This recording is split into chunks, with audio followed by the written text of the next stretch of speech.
The house I spent a lifetime building for my family, brick by brick, memory by memory, had become too quiet, too empty without Samuel. I had given so much of myself to raise Sabrina, my only child, and it felt like I had poured everything I had into her. She was my world, my purpose, and I never thought twice about giving her all the love, the money, the opportunities she needed. After Samuel passed, I thought I'd still have her by my side. But then everything began to change. Sabrina had always been driven, but in recent years her ambition had shifted into something I couldn't quite recognize. She married Greg, a man who was everything I had hoped she wouldn't settle for: slick, self-assured, but distant. And with him, she started a new dream, a business that at first seemed like just another of her many projects. But this one, it took off. It wasn't a passing fancy like her previous ideas. This one had real potential, and soon it became clear that she needed more than just my emotional support. She needed money. I wanted to help. I had worked so hard for the life I had, but it wasn't just mine to keep. I wanted Sabrina to have everything she desired, to fulfill the dreams I had never dared chase for myself. So I did what any mother would do. I liquidated everything I had saved up over the years. I sold our house, the one Samuel had built with his own hands, and poured every last dime into her new venture. I gave her the down payment for the house she needed for her business, the life she'd always dreamed of. It wasn't just a gift. It was everything: my life savings, my home, my future. All of it was gone in an instant for Sabrina. I didn't mind, or so I thought. But when I moved into their new home, I felt a shift. At first, everything seemed perfect. The house was beautiful. The guest suite was lovely. And I was close to Sabrina again, watching her succeed. I believed the promise she'd made. "You can stay as long as you need, Mama. We'll take care of you." But with every passing day, things grew colder. Greg, with his polished smile, treated me like I was a nuisance. I noticed his dismissive glances, the barely veiled impatience when I asked simple questions. He was too busy to care about me, too consumed by his work to acknowledge the woman who had given everything to their success. And Sabrina? She wasn't the daughter I knew. She was becoming more distant, more absorbed in her business. I saw it in the way she would cut off my stories about Samuel, the way she ignored my offers to help. It wasn't blatant, but I could feel it. The slow, creeping realization that I was becoming a burden. It was the little things at first. "Maybe you should spend more time in your room, Mama. Greg needs to focus," Sabrina would say, as though my presence was an interruption. And I, being the mother I had always been, tried to adapt. I cooked for them, cleaned, made myself useful, just as I always had. But that wasn't enough. No, now it was, "Mom, we're thinking of turning your room into an office for the business."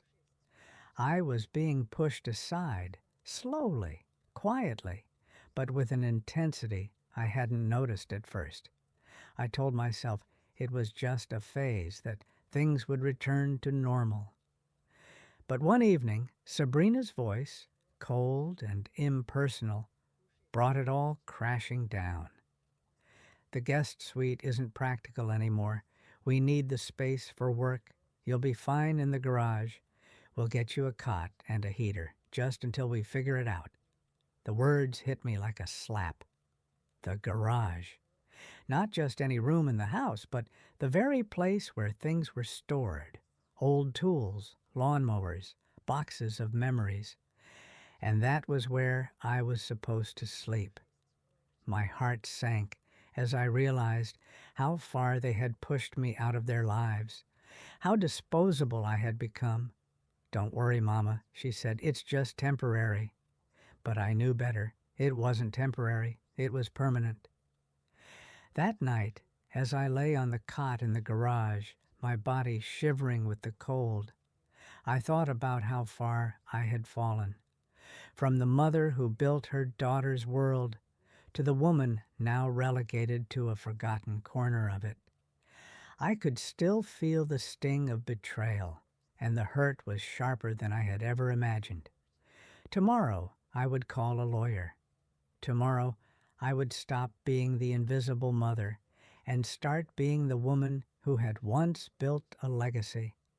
I would show Sabrina that the hands she had taken for granted, the hands that had built her life, could also take everything away. The garage was cold. The walls, damp with mildew, whispered the secrets of forgotten things. This was my new home, or so Sabrina and Greg had decided. The space, once a simple storage area, now contained the remains of a life I had no part in, a life I had built for my daughter, only to watch it crumble under the weight of my own sacrifice.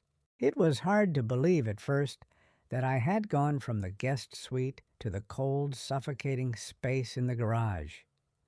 When Sabrina had first mentioned it, her voice careful yet distant, I told myself it was temporary, just until they figured things out.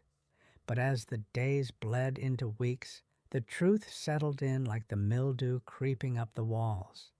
It was not temporary. This was my place now, the garage. I tried to make it bearable. I dragged in an old chair from the living room, only to be met with Sabrina's cold dismissal. "It won't fit," she'd said, "and it will get ruined out here, Mom. Just be practical." Practical. Another word to justify cruelty. I watched the chairs I once loved sit unused in a house I had once called my own, now just a memory, a ghost I wasn't allowed to haunt anymore. The floor beneath me was hard, unforgiving. The cot they provided creaked under my weight as I tried to sleep, the cold air curling around me, seeping into my bones. The smell of motor oil, dust, and old paint mixed with the dampness, settling deep into my lungs. The heater they promised never quite worked, its feeble attempts at warmth mocking me as the nights grew colder. My body, once strong and steady, had started to betray me. The mildew in the air, the constant cold, were taking their toll. I could feel it in the persistent ache in my chest, the way my breath seemed to catch in my throat. I tried to ignore it. I couldn't afford to be sick, not now. Not when I had nothing but the cold concrete to keep me company. And yet, I was sick, sick with the bitter taste of betrayal. My own daughter, the one I had given everything for, had reduced me to this, a burden, an inconvenience, a relic. One night, as I lay on the rickety cot, the hard frame digging into my spine, I tried to think back on what had happened. How had it come to this? I had given up everything for her, my savings, my house, my dignity. And what had she given me in return? A garage, a cold, lonely box. Tears burned my eyes, but I refused to cry. I couldn't, not anymore. I had cried enough. I had sacrificed enough. I had become invisible, and I was done being invisible. I spent the following days wandering the garage, staring at the few belongings I had brought with me. My books, a few old family photos, a sweater I'd knit for Samuel. It all felt so meaningless now, as though everything I had lived for had disappeared into the damp corners of this space. The evenings when Sabrina and Greg hosted their friends were the hardest. Their laughter drifted through the walls, muffled by the cold concrete, a constant reminder of how little I mattered anymore. I had been replaced by ambition, by Greg's need for privacy, by Sabrina's drive for success. One evening, when I couldn't stand it any longer, I decided to confront Sabrina.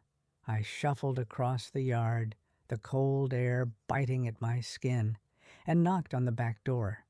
When Sabrina opened it, her eyes briefly flicked over me before she masked her irritation. "What is it, Mom?" she asked, her voice tight. "I'm not happy here, Sabrina," I said, my voice shaking. "I gave you everything, everything, and this is how you repay me?" She sighed, looking past me as if hoping I would disappear. "Mom, please, it's just temporary. We're busy, you know that." Temporary. How many times had I heard that word? How many times had I accepted the promises she'd made only for them to fall apart, just like everything else? "I can't live like this," I whispered, my eyes burning with the pain I couldn't hide anymore.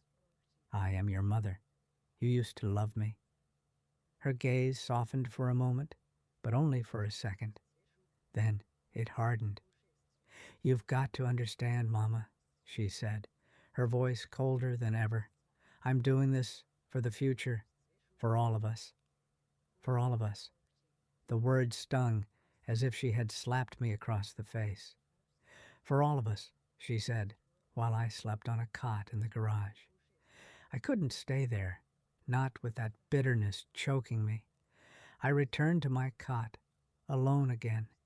It was in that silence, with the stench of dampness and the cold creeping into my bones, that I finally understood. I had been replaced. She had moved on. And I? I had become a shadow in my own home, a ghost of the woman who had built it. I sat up on the cot, clutching the thin blanket to my chest. A plan began to form, a plan to reclaim what was mine. I wouldn't let this stand. I wouldn't let my dignity die in this garage. I had fought my entire life for my family, for Sabrina, for us. Now it was time to fight for myself. I reached for my notebook, the one I kept by my side. My fingers trembled, but my mind was clear. I wrote down my first step, the beginning of my fight, the beginning of my return. And as I wrote, I promised myself I would never let this go. I would take back my life, piece by piece, if that's what it took. The air in the house was thick with tension, but it wasn't the kind of tension one could cut with a knife. It was the kind of tension that suffocates, that settles in your chest, making it hard to breathe. The kind that has you sitting at a table, staring at the empty chair where you should have been. I sat there, staring at the plate, the smells of a lavish dinner wafting through the air. Sabrina had prepared everything herself. Greg was probably too busy with his conference calls to lift a finger. Not a word was spoken to me. No invitation, no smile, no warmth. They didn't even look at me when they sat down to eat. It felt like I had become invisible, like I was no longer part of the family I had spent my entire life building. I had been pushed to the periphery, my presence a nuisance. They had set the rules, and I had no place in their world anymore. They didn't even care to hide it anymore. The warmth of the kitchen, once a symbol of family, now felt like a cold mockery. I had spent my life building warmth, only for it to be thrown out like so much unwanted junk. After the meal, I was quietly escorted back to my space, the garage. Sabrina didn't even bother to speak to me as I stood there like a forgotten relic. The sound of the garage door creaking shut behind me was like the closing of a chapter, but not one I had written. As I lay on the cot, surrounded by the smell of motor oil and damp concrete, I felt a crushing loneliness. The pain was deeper than physical discomfort. It was the realization that my place in their lives had been reduced to nothing. Everything I had done, all the sacrifices, had amounted to nothing. I stared at the ceiling, trying to ignore the tightness in my chest. The mildew in the air made it hard to breathe. My body ached, but it was the hurt in my heart that consumed me. Sabrina, my only daughter, had moved on, leaving me behind, and Greg, always too busy for anything but himself, treated me like a relic from the past. But tonight, I would not let it break me. Tonight, something inside me snapped. I couldn't go on pretending that everything was okay. I couldn't keep swallowing the bitterness and watching from the sidelines. I had lived my life for them, for Sabrina, and look where it had gotten me. The humiliation of the garage, the cold shoulder from the daughter I had raised, the betrayal of a man who had never even bothered to look beyond his own ambitions. I needed to do something. I needed to take back control, not just of the house, but of my life. The next evening, I walked through the garden, my steps slow and deliberate. The cool air felt like a balm on my heated skin, and for the first time in months, I allowed myself to feel something other than despair. I walked until I reached the edge of the yard, then turned and headed down the street toward Andre's house. I had always kept my distance from Andre, Samuel's godson. He had helped us in the past, always with a kind word, but now he was the only one who might help me. My hands trembled as I approached his door, the weight of my decision settling heavily on my chest. When Andre opened the door, his eyes widened with concern. "Lorraine, what's wrong? What happened?" His voice was warm, genuine, filled with a tenderness I had long since stopped hearing from my own daughter. I stepped inside, closing the door behind me, and laid it all out. My daughter's betrayal, my life in the garage, the pain, the loneliness, and the cold indifference that had settled between us. "I need to take action," I told him, my voice steady but filled with a resolve I had not known I possessed. "I've given them everything, and now I want my dignity back." Andre listened, his brow furrowing as he absorbed my words. "I'll help you," he said finally, his tone unwavering. "We'll do this the right way." He outlined the plan, a legal maneuver, something that would give me back not just my dignity, but my rights. He would help me reclaim the house and secure my place in it. The legal documents would ensure that Sabrina couldn't toss me aside without consequences. A life estate clause, he explained, would guarantee me a place in the house for the rest of my life, something Sabrina had promised but now needed to be enforced. And then the final part of the plan. If Sabrina breached that agreement, if she tried to force me out again, the house would revert to me, and I would have the right to foreclose on her. It was a brilliant, calculated plan that used the law to exact my revenge. For the first time in what felt like forever, I felt like I was holding the cards. I wasn't helpless anymore. I wasn't just the mother who had been cast aside. I was a woman who had been wronged, and now I would make sure there would be consequences. I signed the papers. Each one was a symbol of my resolve, a promise to myself that I would not be invisible anymore. The first phone call was to Sabrina. "Hello." Her voice sounded distracted, too busy to even pretend to care. "I need to talk to you," I said, my voice calm, but carrying the weight of all the pain I had endured. "What is it, Mom? I'm kind of in the middle of something," she replied, her tone sharp. "I know about the business, Sabrina," I said. "I know what you've been doing with the money I gave you, and I know what you've done to me." There was a brief silence, followed by a click of her tongue. "What are you talking about? I don't have time for this." I'm not asking for time, I replied, my voice unwavering. I'm telling you the truth. I have the legal documents. I have a claim to the house, and I know exactly what you've been hiding. Don't try to dismiss me again. Her silence was deafening. It wasn't guilt. It was the shock of being confronted in a way she hadn't expected. The shock of realizing that the woman she had discarded wasn't done yet. You think I'm done with you? I continued, my voice hardening. I've been done with you for a long time. You're not getting away with this.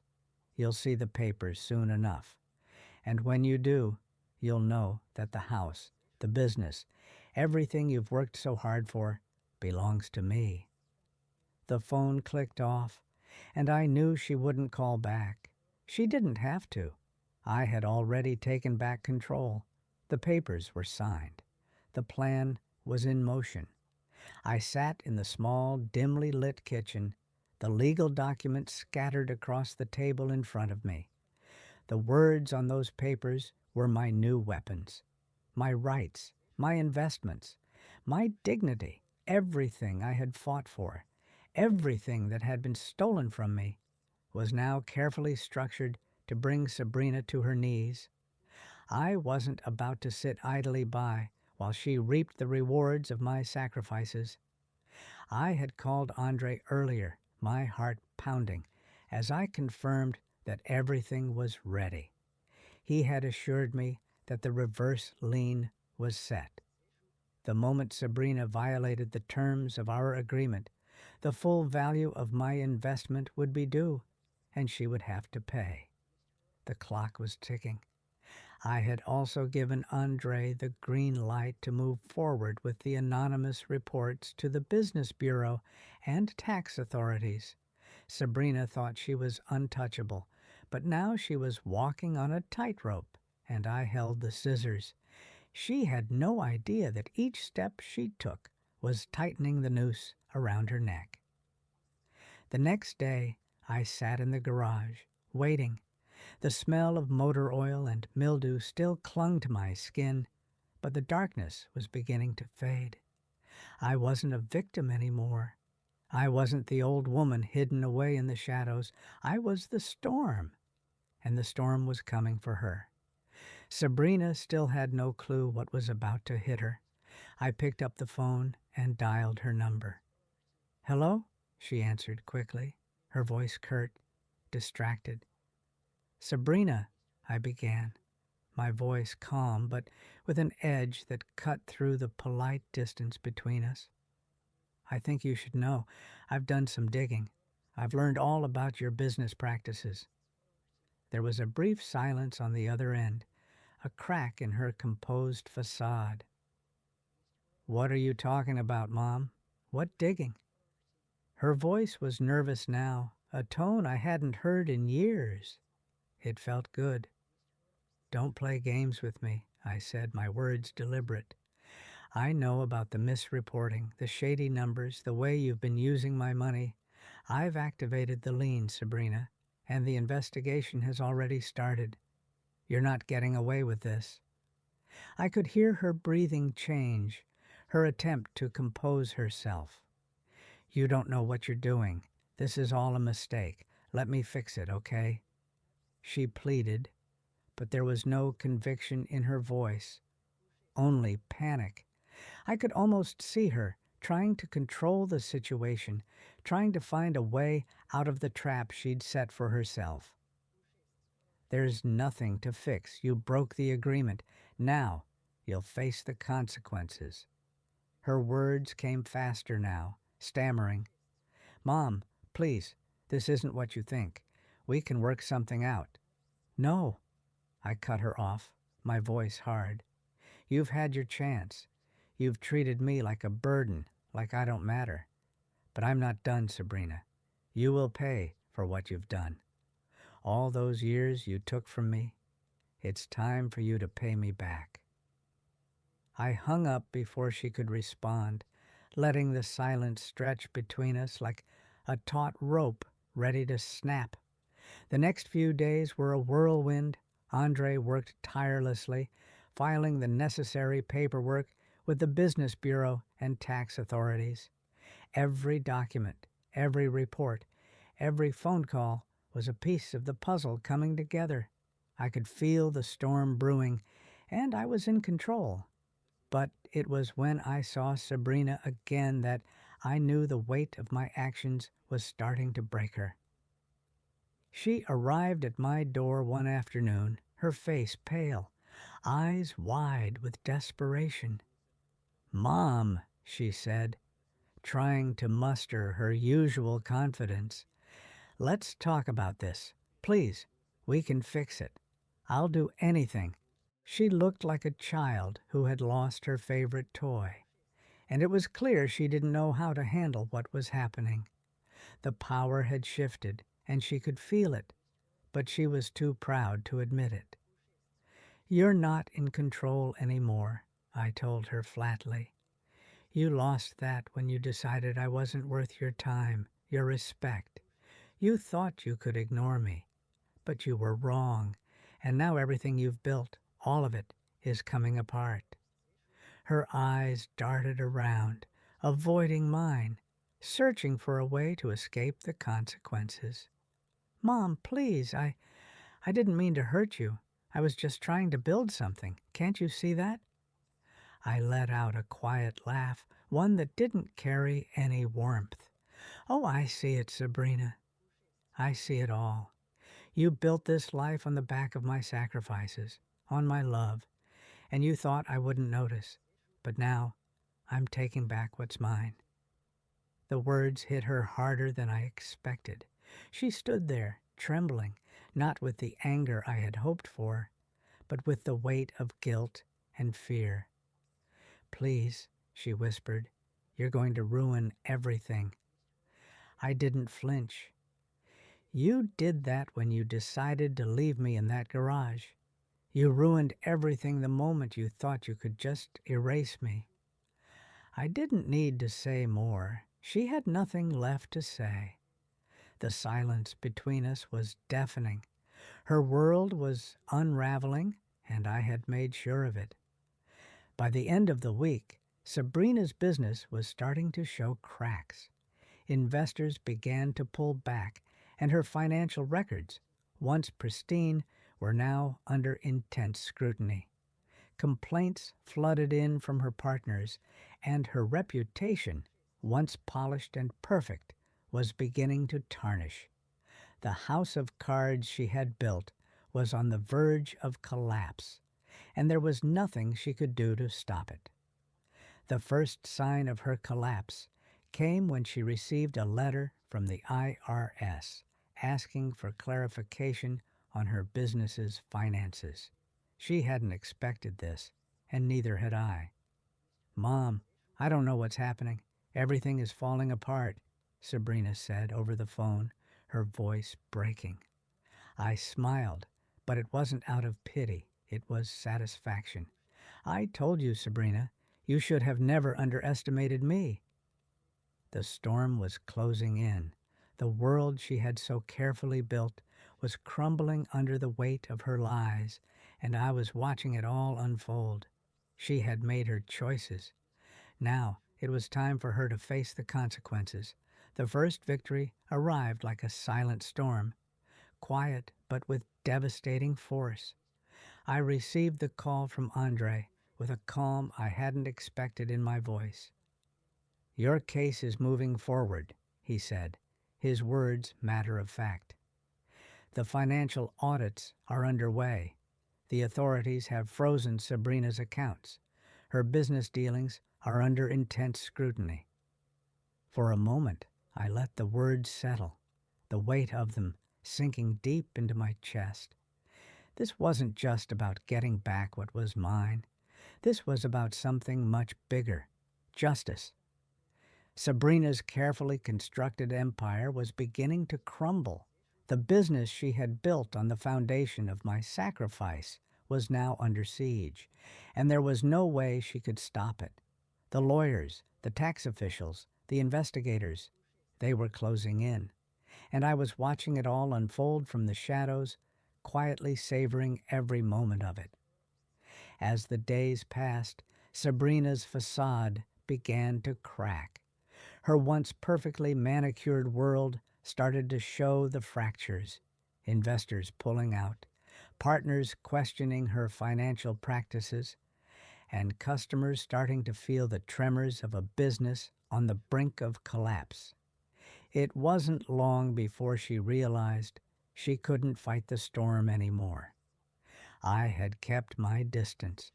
I didn't need to be involved in the chaos. I was already winning. But something told me the time was coming for one last confrontation.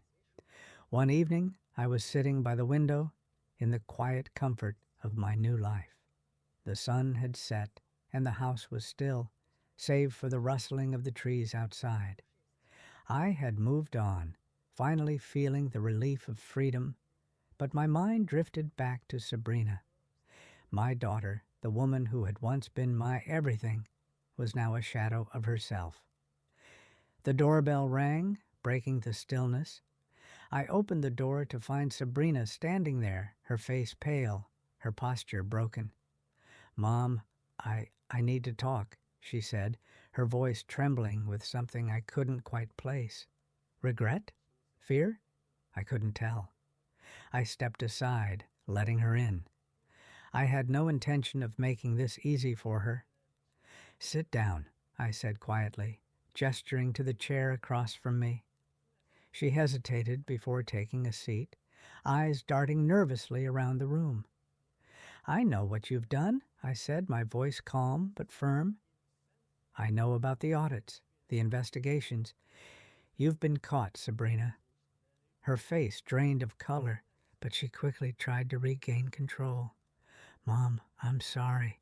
Please, let's work this out. I'll do anything. I'll fix it. I'll make it right. Just tell me what you want." I couldn't help but feel a bitter smile tug at my lips. She thought she could fix it. She thought a few words of remorse could undo the damage she had caused, could erase years of betrayal and neglect. "You can't fix this," I said, my voice unwavering. "Not anymore. You can't take back what you did. You never understood what you took from me, Sabrina, but you'll understand now."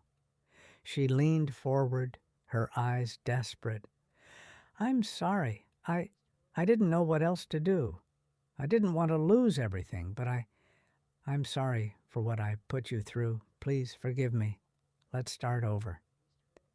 The words, empty as they were what I had once longed to hear, but not anymore.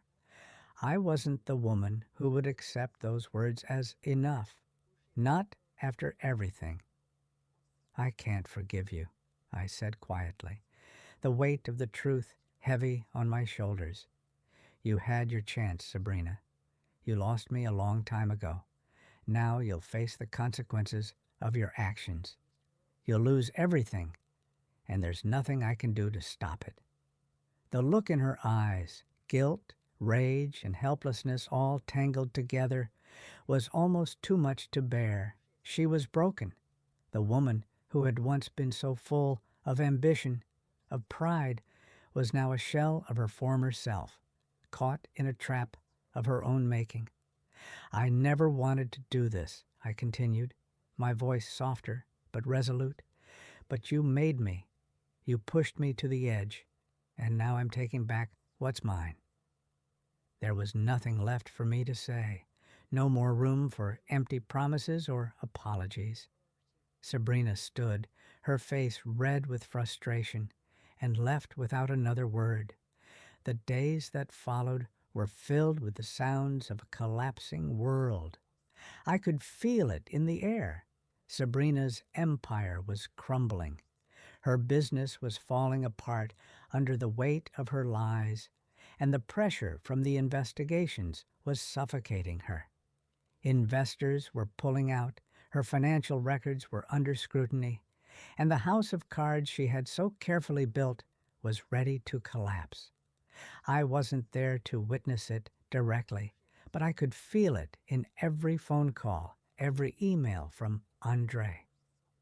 Sabrina had no choice but to confront the wreckage she had created. Her future, her reputation, everything she held dear was slipping through her fingers. As the weeks passed, I found myself sitting in the warmth of my new home, watching as Sabrina spiraled into the chaos of her own making. I had made peace with my decision, and I knew I had done the right thing. The house I had bought, the life I had built. It wasn't just about the money or the business. It was about something far more important, my dignity. And now I had it back. Andre continued to be a steady source of support, not just legally, but emotionally. His friendship had become a lifeline, and for the first time in years, I felt like I was truly living, not just existing for the sake of others. One morning, as I was preparing my breakfast, I received a call from Andre. "Lorraine," he said, his voice warm and reassuring. "It's over. The reverse lane has been activated. Sabrina's house is now in foreclosure. Her business is done." For the first time in a long while, I allowed myself to breathe. The storm had passed.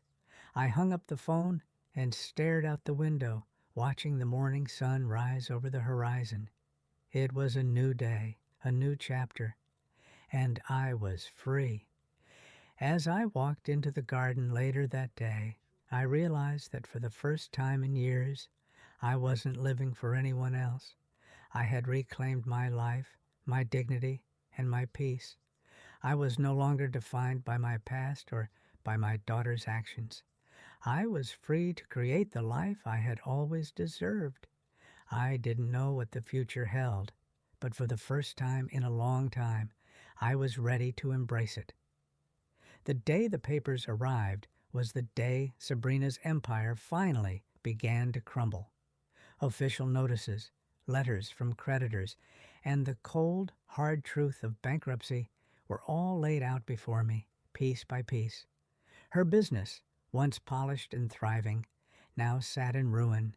The house she'd fought so hard to keep was going to auction, and the reality of what she had built on my sacrifices was finally being laid bare. Sabrina had lost it all: the house, the business, the reputation. She'd tried to hide it, to salvage something of the life she'd built, but it was too late. The consequences of her actions were final, and the weight of her mistakes was crushing her. And me? I sat back and watched. I had already won. My life was no longer defined by her betrayals or her manipulations. It had become something I controlled, something worth living for. In the midst of Sabrina's collapse, I found something I hadn't expected: freedom. I moved into a new home, one Andre had helped me find. It was cozy, peaceful, and full of light. I could feel the weight of my past lifting with every step I took in that space.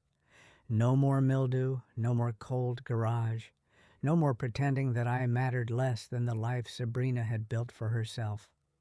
Andre was my rock throughout this entire ordeal. He helped me navigate the legal maze and supported me emotionally, never once asking for anything in return. The kindness and respect he gave me were the things I had been missing for so long. He became a true friend, someone I could trust in a way I never could with my own daughter. And with that trust, I began to rebuild not just my financial stability, but my own sense of worth. I started volunteering, helping out in the community, finding new ways to fill my days. I spent evenings in the garden, growing plants I had never bothered to grow before. I joined a small book club and made new friends who valued me for who I was, not for what I could give them. My life was no longer about sacrifice or regret. It was about the things that truly mattered: peace, joy, and the quiet satisfaction of knowing I had taken control. Sabrina didn't give up. She never does.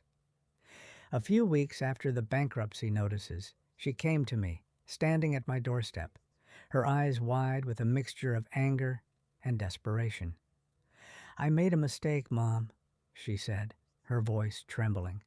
I'm sorry for everything. Please, we can fix this.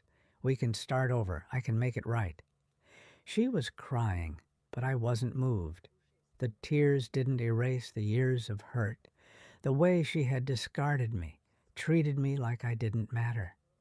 I had learned something valuable through all of this. Forgiveness wasn't something she deserved, and I didn't need to give it to her.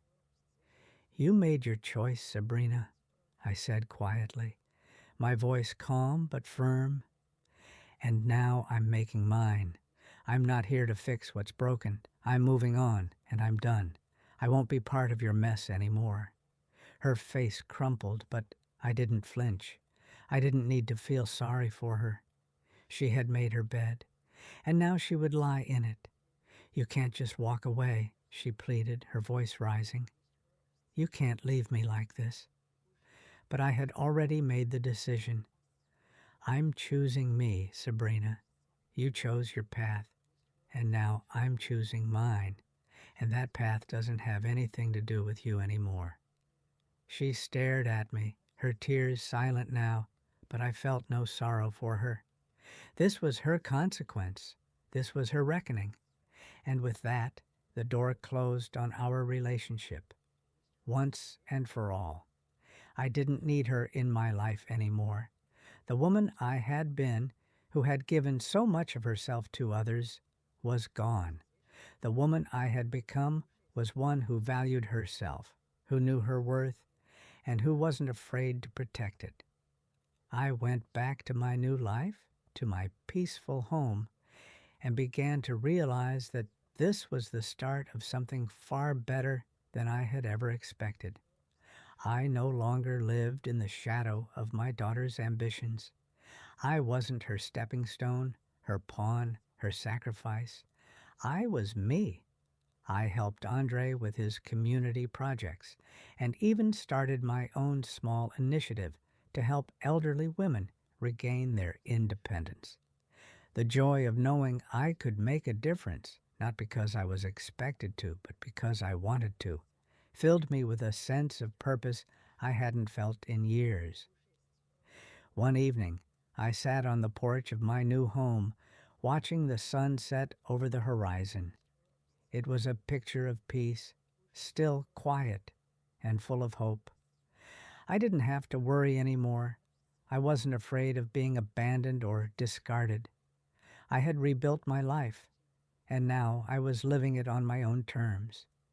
I thought about everything I had been through, the sacrifices, the betrayal, the pain, but I also thought about how I had emerged stronger, how I had taken my future into my hands and shaped it into something beautiful.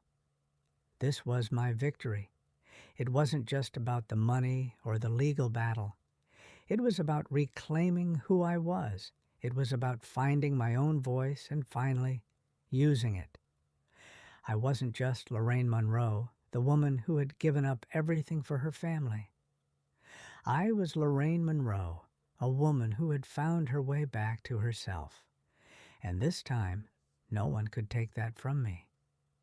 The final image of this story is of Lorraine sitting on the porch, looking at the setting sun, feeling the peace of a life reclaimed. No longer afraid of abandonment, no longer afraid of being dismissed, she is free. This is her story, a story of strength, resilience, and the power to reclaim one's life and dignity. And so, Lorraine's new chapter begins, one where she is no longer a victim, but a woman fully in control of her own destiny.